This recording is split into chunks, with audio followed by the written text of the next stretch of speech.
Bonjour à tous et bienvenue dans une nouvelle vidéo. Donc aujourd'hui ça sera une vidéo les problèmes qu'on peut avoir avec nos animaux.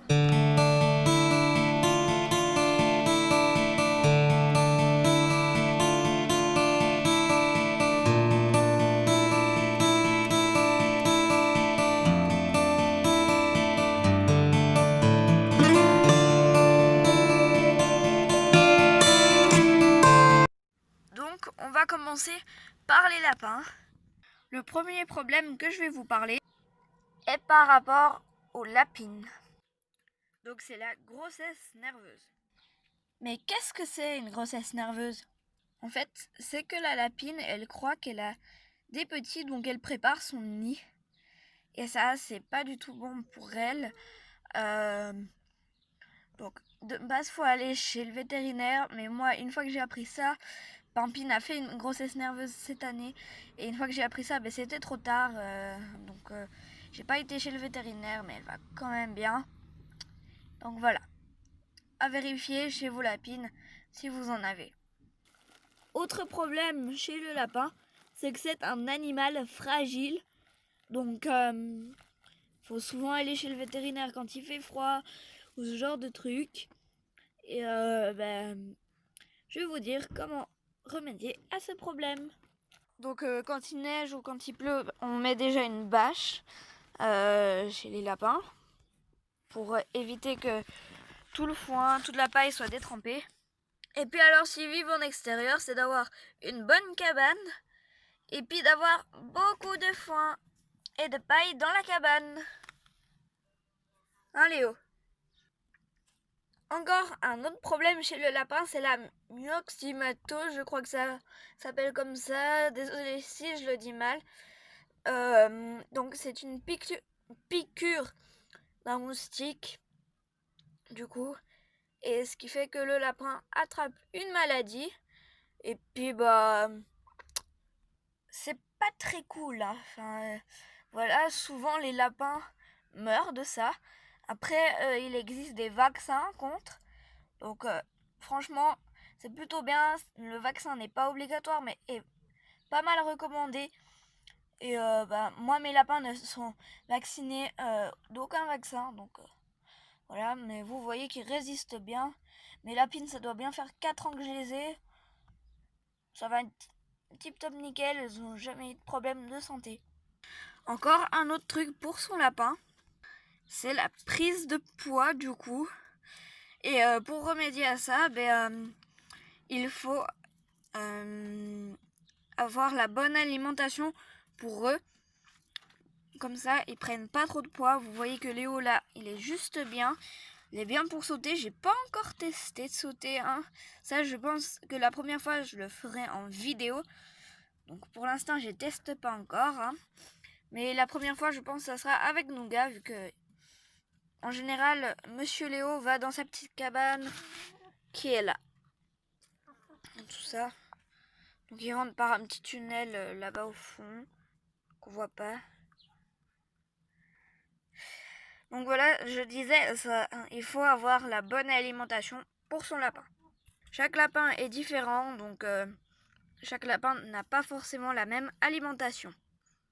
Donc autre problème chez les lapines, c'est quand elles ont des bébés, si vous souhaitez leur faire des bébés, faites gaffe que ça soit pas une mauvaise mère.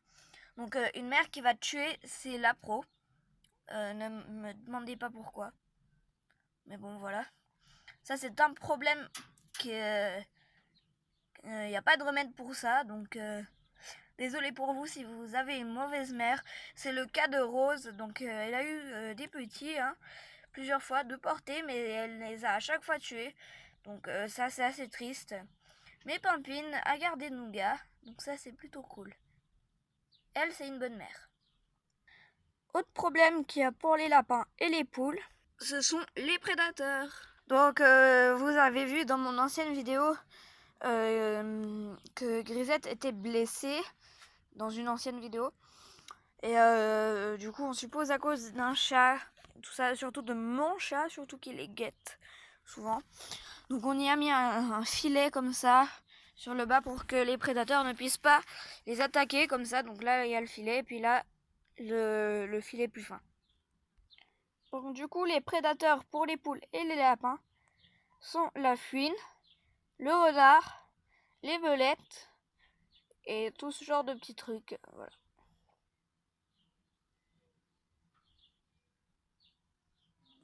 Autre problème qu'on peut avoir avec les poules, c'est dans le poulailler et sur elles, ce sont les poux rouges. Donc ça, c'est plutôt embêtant. J'en ai pas encore eu chez moi, donc je suis plutôt content. Et voilà, les poux rouges, en fait, ça suce le sang des poules. C'est pour ça qu'ils sont rouges. Et pendant la journée et tout ça, ils sucent le sang et tout ça. Et surtout pendant la nuit, ils viennent se calfeutrer dans des petits espaces dans le poulailler. Comme ça, ils peuvent bien dormir et tout ça, et bien tout stocker. Et puis, ça fait une invasion. Et c'est pas jojo pour les poules. Hein. Autre problème qui est pour les lapins et les poules, c'est quand il y a des nouveaux arrivants, ils se battent entre eux. Donc au début j'avais que Grisette et Blanchette. Et ensuite j'ai eu Brunette et puis Perle. Et elles se battaient pendant un petit moment. Bon, elles se déplumaient pas, mais elles se donnaient des petits coups de bec. Donc du coup, c'était pas super bien. Mais maintenant, il n'y a plus jamais eu de coups de bec, à part des fois pour dans la hiérarchie. Autre truc plus ou moins cool, c'est que les poules, c'est plus ou moins résistant. Il y a des poules oui, il y a des poules non, donc ça c'est plus ou moins cool. La bonne nouvelle du jour.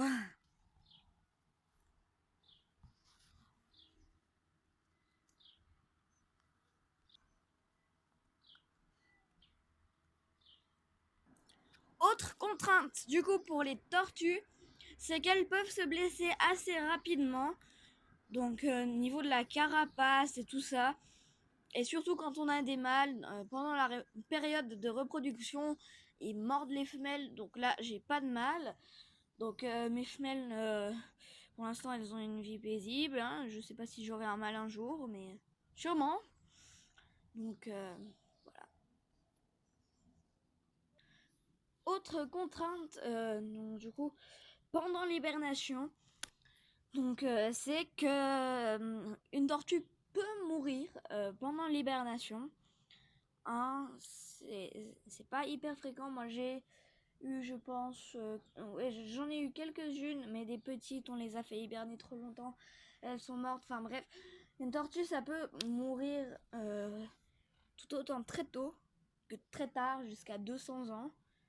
Ça peut aller jusqu'à 200 ans, donc quand vous avez une tortue jeune, apprêtez-vous à ce qu'il y ait quelqu'un qui les reprenne, parce que vous n'allez pas vivre jusqu'à 200 ans. Hein. Donc, voilà. Aussi, les tortues peuvent attraper des rhumes. Donc, si vous voyez qu'elle a le nez qui coule, donc que vous sentez qu'il y a tout le temps un peu des gouttes comme ça et tout sur le nez, rendez-vous chez le vétérinaire ou dans une clinique pour tortues. Et puis, comme ça, ils vont vous prescrire ils vont vous prescrire des gouttes et comme ça votre tortue sera guérie. Donc voilà. Autre petite contrainte pour les poules. C'est qu'il faut quand même pas mal d'espace pour une poule. Il faudrait environ 10 mètres carrés. Bon, moi je l'ai dit, j'ai juste 5 mètres carrés par poule. C'est largement suffisant. L'herbe, toujours à volonté.